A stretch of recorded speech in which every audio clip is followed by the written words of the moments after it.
guys, Angie the Craftnado. That's Jeff driving through the backyard. We are doing a little bit something different today. We're gonna do garden day. So I don't know, I'll probably have to talk a little bit loud so you can hear me. I just thought I would share with you just a little bit of what we're doing.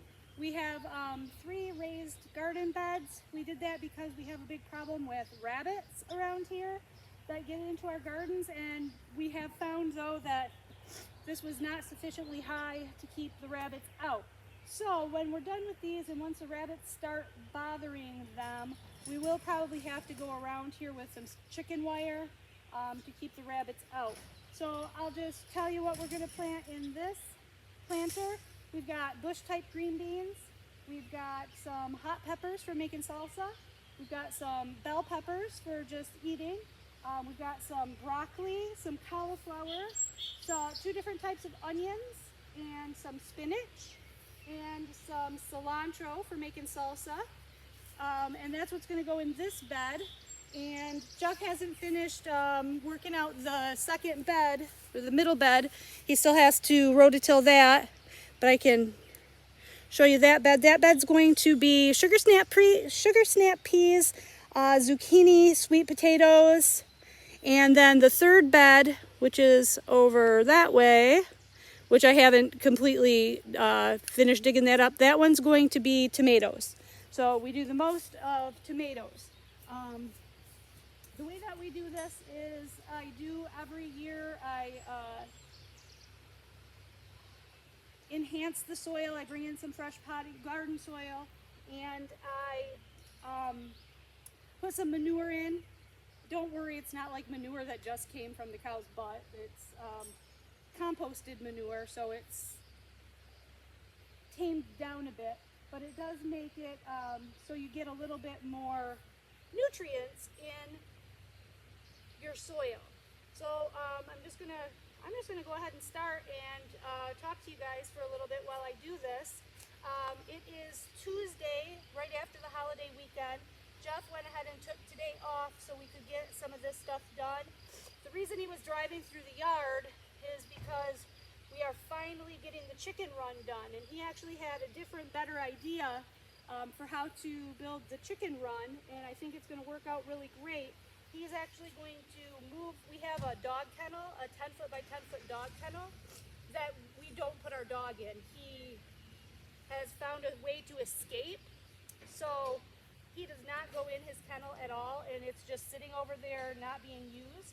So what we're going to do is take those fence panel sections apart, and we're going to actually use those for the chicken run, and we're going to add to it, get a couple extra panels to make it bigger. So for now, we're just going with the 10 by 10 foot that we have, but we will be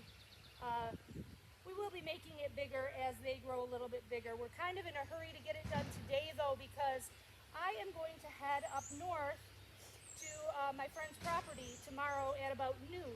So I've got a few videos, a few unboxings that I have saved from last week that I haven't posted yet. So hopefully I can get to a place that has some Wi-Fi while I'm up there, and I can go ahead and post those, because I wouldn't want to leave you without videos, right? Right.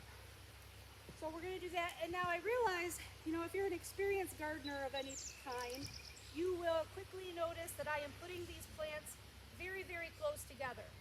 And I understand that that's probably not the best for the plants.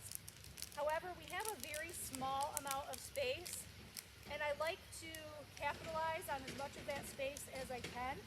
So I do that by putting my plants close together, and then I do give them runners so that they can grow up rather than out. And it has worked just fine over the years that I've been doing it. We get a really good yield, so I'm not concerned so much at all about doing that. And I think that we have a nice variety of plants. We are trying a few things this year that we haven't done in the past, well, or that I haven't done in a long time. I haven't done sweet potatoes in a long time. Well, the last time I did sweet potatoes, it worked out really well. And we're doing spinach. We've never done spinach. I have a feeling that the rabbits are really going to love the spinach. So that's why I'm putting them in this box that's closest to the back yard, or the back door, closest to the house, so we can keep the best eye on them. And I got 6 of them, so that's kind of a lot of spinach. So if we do lose some to deer or rabbits, we should still have some left to munch on. What else? So I don't know, this is just kind of a video, kind of like a whip and chat. You guys can just do whatever you're doing, and I can chat with you while we talk. Gonna head up north tomorrow. Like I said, I don't know for sure what we're gonna get into. I know on Sunday we're going over to my friend's sister-in-law's house. She has grandchildren in from out of town, and we're gonna go over there and make homemade punchkis. And I don't know if you know what punchkis are. Punchkis, it's spelled P-A-C-Z-K-I. Punchkis are a traditional Polish pastry, and they're kind of like donuts, but they're a little bit less sweet. If you, on Fat Tuesday, which is the day before Lent, if you're Catholic, it's called Fat Tuesday, and it's Punchki Day. And punchkis are sold kind of in the grocery stores and stuff. The ones that you get in the grocery store are not the authentic Polish punchkis. The ones they sell at the grocery store are filled with all different kinds of fillings you can get, but those are not the traditional. The traditional punchkis are just the dough with rolled in some sugar.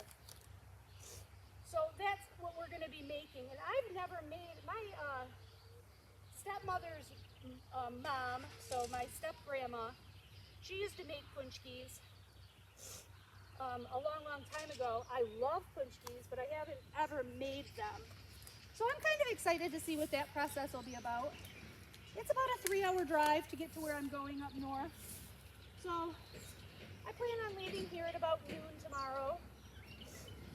You guys have got a beautiful visual of me in my working gardening clothes. These are bush type green beans. There's different green beans you can get. You can get string beans, but these are the bush type. And I like them better because you don't need a vertical runner for them to climb. I'm not sure how many I have. And yes, I realize I am putting them pretty close together. But like I said, I need to capitalize on the space that I have. And they'll be fine. I do fertilize quite a bit. As soon as I plant, I put on, it's a Miracle-Gro product. It's called Quick Start. It's for when you're planting or transplanting. And then about once a week, I'll do regular Miracle-Gro once the plants are started. And that fertilization really helps. And now you guys know why I have such dirty hands in my unboxing videos, because I cannot garden with gloves on. It's just not a possibility. It's not something that I'm even able to do. So today, as I'm recording this, it's June 1st. This is a little bit late to get a garden in. I would have maybe liked to have had it in a week ago, but our weather was just so crappy. It was so cold, and it was rainy, and there's nothing fun about working outside when it's so cold and crappy. So I waited, or we waited, I should say. Jeff's responsible for getting the garden beds ready to plant, getting all the weeds pulled and getting them all rototilled. I'm responsible for doing the actual planting. Now, being that these are going to be freshly planted right before I leave, and we are in kind of a little bit of a drought around here, I'm going to have to count on him to water these while I'm gone, and he's pretty good about it. So the only thing I worry about with him watering them is sometimes, you know, it can be deceiving of how much water you actually need. You actually need a lot more water to penetrate the soil than it looks like you need. So I'll just tell him to turn the sprinkler on and let the sprinkler run for a good hour, hour and a half, and that should be enough time to get them sufficiently watered. So what I do with the bush type green beans is you want to dig a little hole, put them in, then you want to mound the dirt above them so that when you water, it kind of runs off. Because you don't want water settling in a puddle like at the base of the plant. So that's what I do for the green beans. I did get quite a few onions this year. The onions will be nice because I can just, they're very nice and upright and compact growing. So I can just line the entire planter with onions and it won't take up too much room. And when I'm planting too, I always make sure that I firm the plants in quite a bit. You want to make sure that you don't want to just set them there and like loosely put the dirt around them. You want to make sure that you're firmly putting the dirt around pushing them in, you know, pretty firmly. And you don't really have to worry. They're pretty hardy. You're not gonna hurt them. So, all right, I'll let you guys go for now. I will pick this back up when I get a little bit further, and I will, as soon as we get the chicken run built, I'll take you guys out to see the baby chicks. All right, see you guys in a few. Okay, so we got the first garden box in. So we've got white onions, sweet Vidalia onions, cabbage, no, not cabbage, broccoli, cauliflower, green beans, sweet green peppers, hot peppers, cilantro, and I did manage to get a couple of zucchinis down at the end too. I had enough room. Nate, don't be silly. So that's the first one in. I went ahead and put the Quick Start Miracle-Gro on it and gave it a quick water. And so first garden box is done. All right, now we're moving on to the tomato garden box, and we got about 5 bazillion tomato plants, and we have room for about 10 tomato plants. So that should be fun. That end one over there is going to be the one for the tomatoes. So I will show you what that looks like once we get those in, and still waiting for the chickens to come outside. We got the chicken run put up, the fence put together, the dog cage fence. Oh, there's a few of them outside right now, but they've been a little bit leery to come out. I don't know, just because it's something new or what, but they'll be coming out shortly. So we'll get over there to see the chickens for sure, I promise. Okay guys, here they come. They're coming out. They're looking at me. They're not quite sure. They're not sure if they want to come out yet. That first one that came out, the white one, the one that's white with black around its neck, that is the one that's called a Cochin.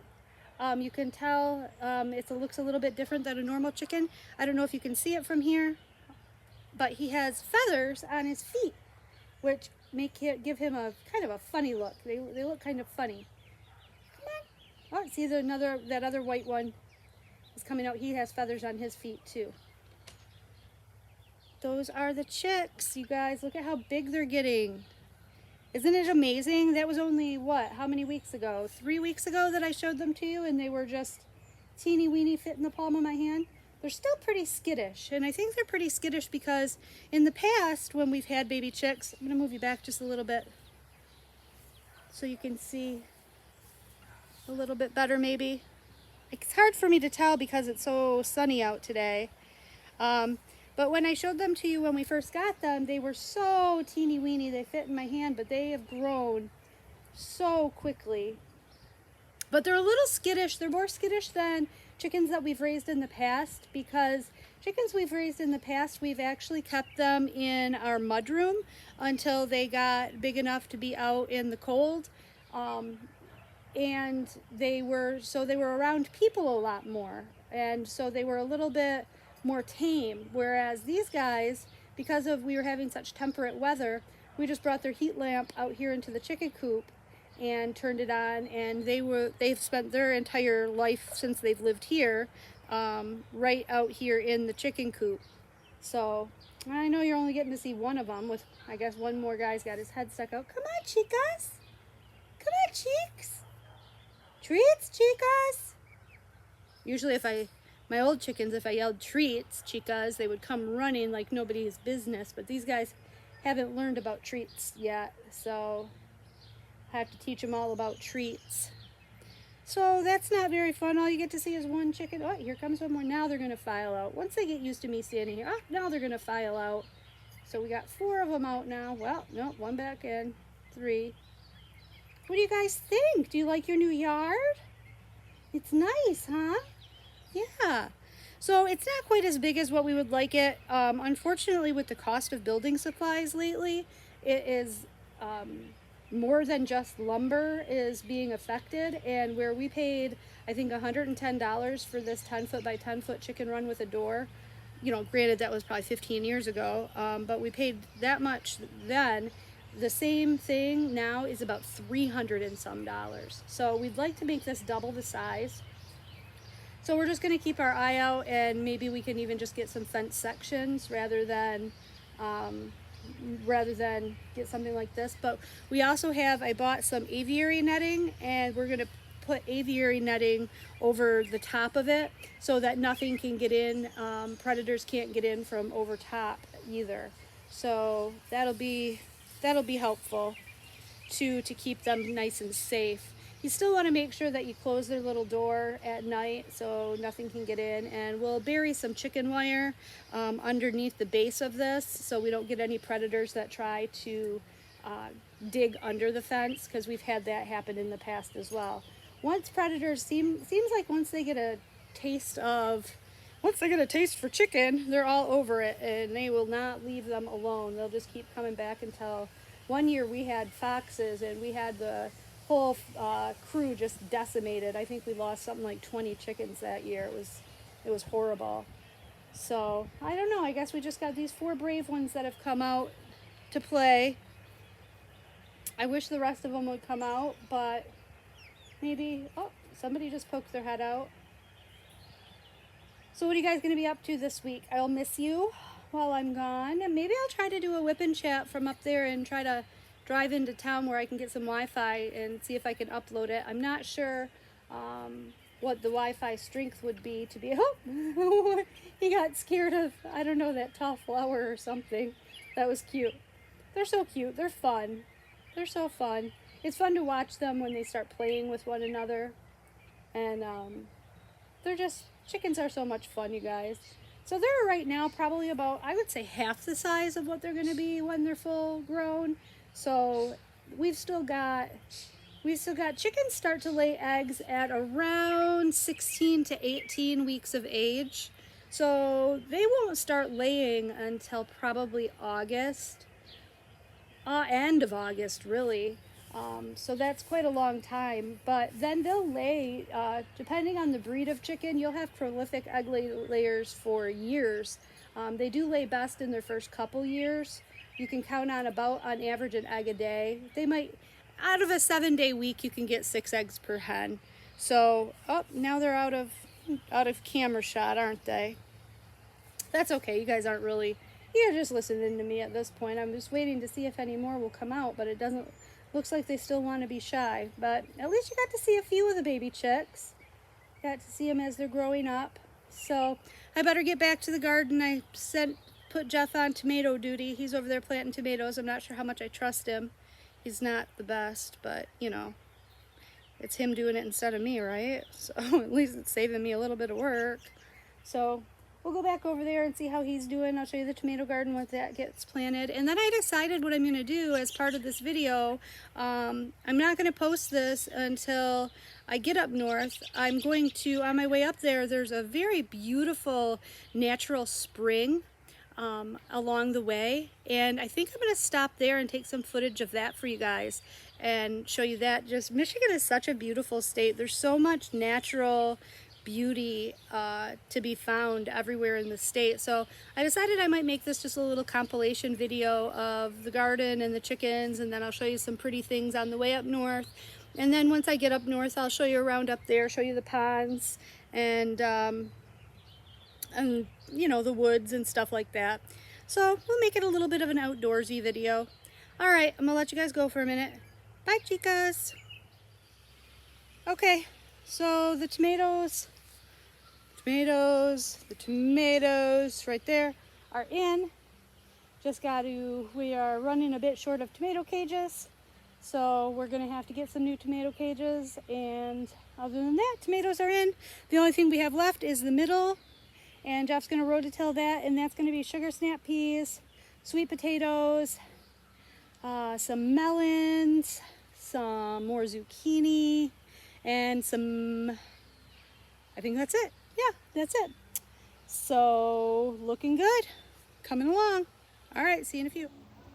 All right, while we're out here, I just thought I'd show you real quick how the perennial garden's coming along. We've got the chives are in bloom, so those are looking great. Next to the chives, the chives are the purple flowers. Next to the chives are black-eyed Susans. Then we've got the big bright purples, those are creeping phlox, still blooming, so looking great. The purple ones behind that, that's actually some dianthus that bloomed from seeds from a pot that I had sitting there last year, so that's kind of cool. Here's the pot. I haven't even replanted this flower pot yet. That dianthus just came back from last year, which in Michigan, dianthus is actually an annual, so it's kind of interesting that it came back. We've got some hostas back there, and look at my beautiful bearded irises. Yesterday those irises were not blooming at all. I'm going to see if I can get you a close-up of these irises because they just look absolutely gorgeous. Look at how pretty. Look at how pretty those are. Aren't those just beautiful? Those would make a great diamond painting, wouldn't they? Yes, they're just so, so pretty. So then we've got, look at that big guy there. That's actually a hollyhock. So that's going to be pretty when it blooms. I'm still treating this. I pulled all the weeds in my patio here, but I've got to get the rocks back in place. And I've got to spray it for weeds. This here I picked up at the nursery when we were getting our garden plants. This isn't actually, it's called a Black-Eyed Susan vine, the one on the left here.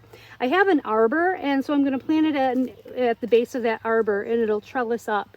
I'm not quite sure where I'm going to put it yet, but it's going to be pretty. And then I got this other guy here is a perennial. It's salvia. And it was on clearance for only $6, so I picked that up.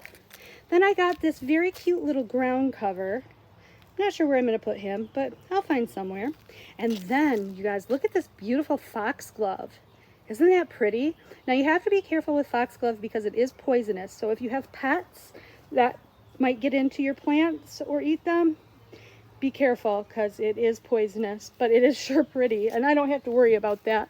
But moving right along, let's check out what else we've got going. We've got some daisies growing back there next to that variegated hosta. And then there are some more hostas and more hollyhocks.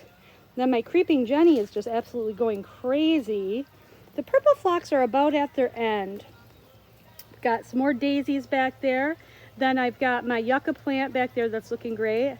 Some more irises. Those ones are a little bit different. They're still bearded irises, but they're not quite as flamboyant or big of flowers as the other irises I showed you. These are all lilies, so those have got a while before they come into bloom. This guy right here, that guy that looks kind of like a weed, you guys wait until he flowers and I show you what he looks like. He is absolutely the most beautiful flower I've ever seen. I need to get some of these guys away from him, but you can see the flower cone that's starting right there. It is a brilliant, brilliant blue and purple flower when that does flower. So that's going to be really, really pretty. My peonies are over against the fence. We'll take a walk over there and look at the peonies. They're getting ready to bloom. Hold on. All right, so these are the peonies. You can see the flower balls. They're all balled up still, but you can see the pink in them. And look at how many blooms I have on there, you guys. Tons and tons and tons of blooms this year. The one thing about peonies, they smell absolutely beautiful. However, they're not really a good plant or a good flower to cut and take into your house because they're a huge attractant to ants. So you end up having a lot of ants on your peonies. If you bring them in the house, they will have a lot of ants, but they smell absolutely gorgeous. So those are probably about, I don't know, less than a week away from blooming. So those are looking good as well. All right, see you in a few. Hi guys, so we're on the road. We're on our way up north. I really am interested to know if anybody else calls it up north. In Michigan, that's what we call it, up north. If you're going anywhere north of where you are, you're going up north. So I'm really sorry about the wobbling. I won't hang out with you on here for very long. But we're about halfway there, about an hour and a half north of where I live in northern Michigan. So this is the main highway, believe it or not.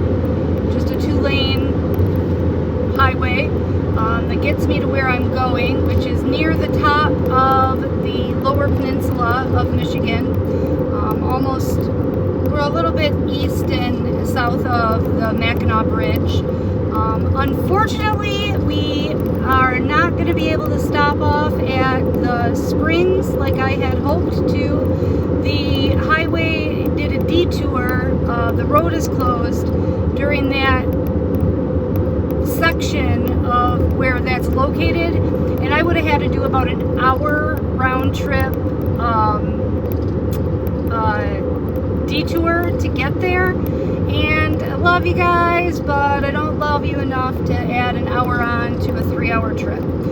So I think instead what we're going to do is, there's a very, very cool waterfall that is near where I'm going. It's called Akiak Falls. Well, it's kind of near. But I think we'll stop there.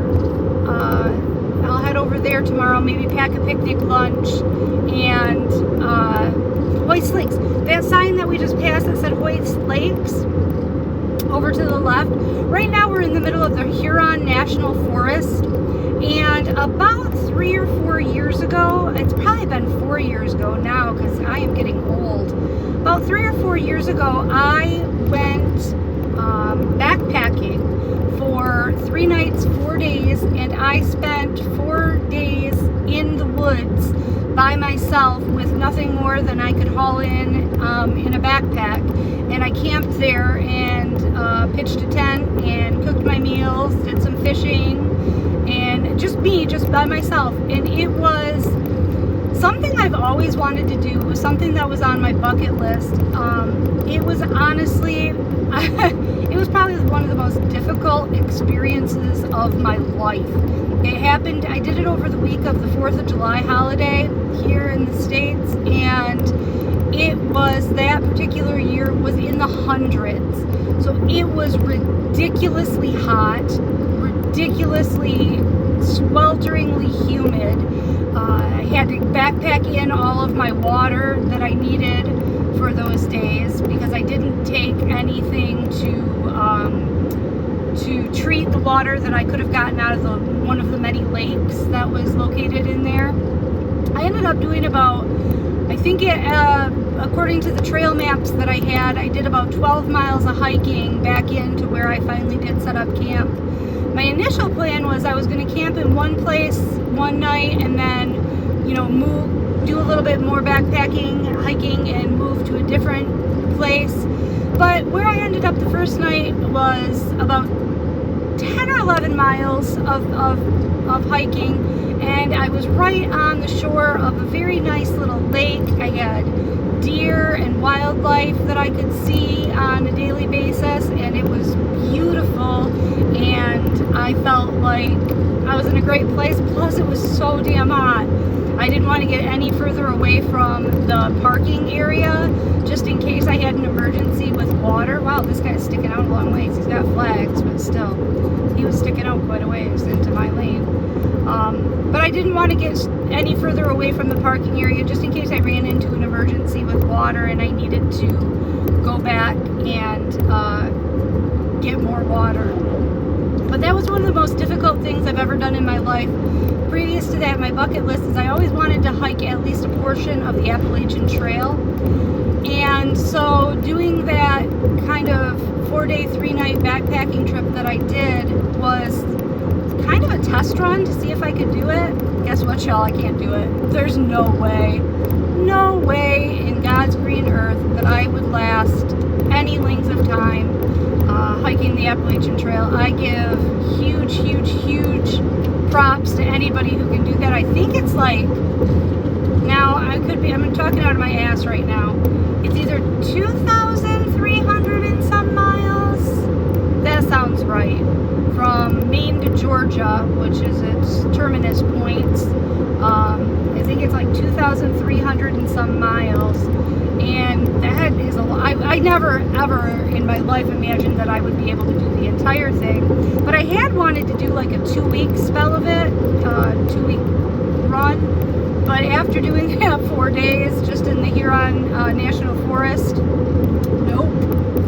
But I'm glad to say that I did it. I felt like a badass that I did it, and you know, I was in my early 40s when I did it, and I'm not in the best of health, so there was something to be said for that. I'm pretty proud of myself that I did even what I was able to do. These days give me the creature comforts of a bed or a recliner and, you know, at least a camper to go in. I didn't have an air mattress. I didn't have anything. I was just laying straight on the ground. Cooked my meals out of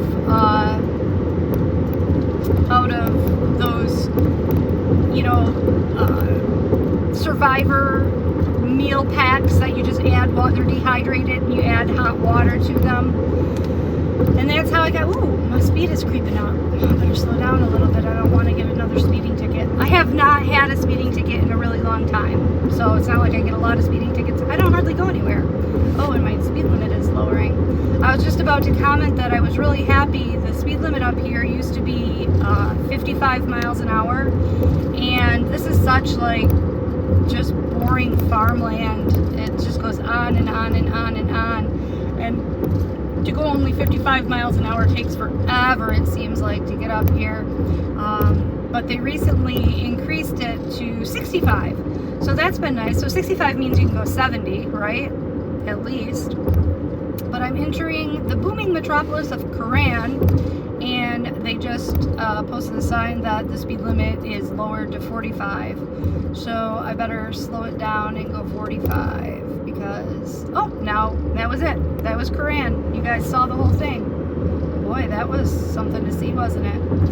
All right, I better let you guys go. I see you're bouncing quite a bit in the windshield there. I don't want to make anybody sick. And I just wanted to apologize that we're not going to be able to see the Iargo Springs.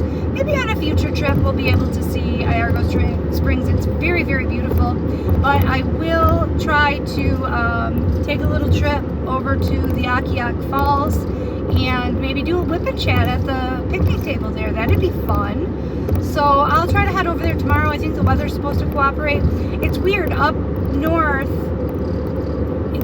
where I'm going, which is 3 hours north of where I already live, the temperature really varies wildly from where I live. It's on average about 7 to 10 degrees cooler up where I'm going than it is down at my place.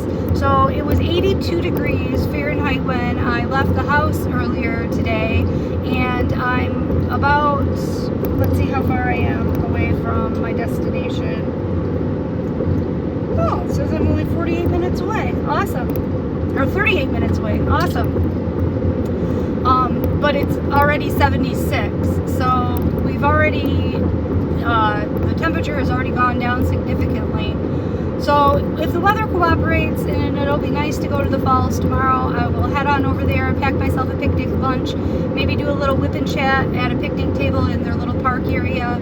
I'll just show you some of that beautiful Michigan outdoor splendor. All right, I'm gonna pay attention to the road now, guys. See you soon. Bye.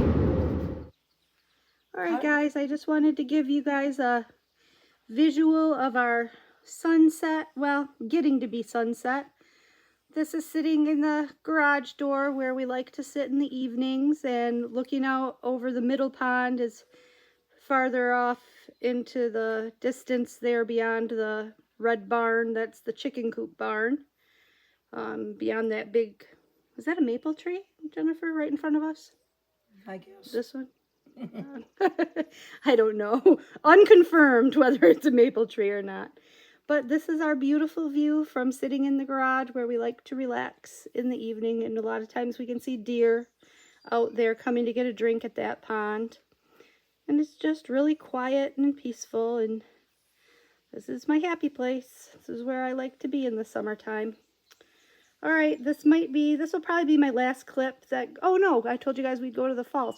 Well, you know what? I think I'll start a new video because I've got quite a bit recorded here. So tomorrow morning I will head off into town and upload this, get some Wi-Fi connection and upload this video. So that will give you guys a little bit better explanation as to why you're not seeing a video a day from me like you usually do. I will try to get to town. I'll try to get there to upload videos, but I'm not going to promise anything. I'm just going to be relaxing. All right. Talk to you soon. Bye.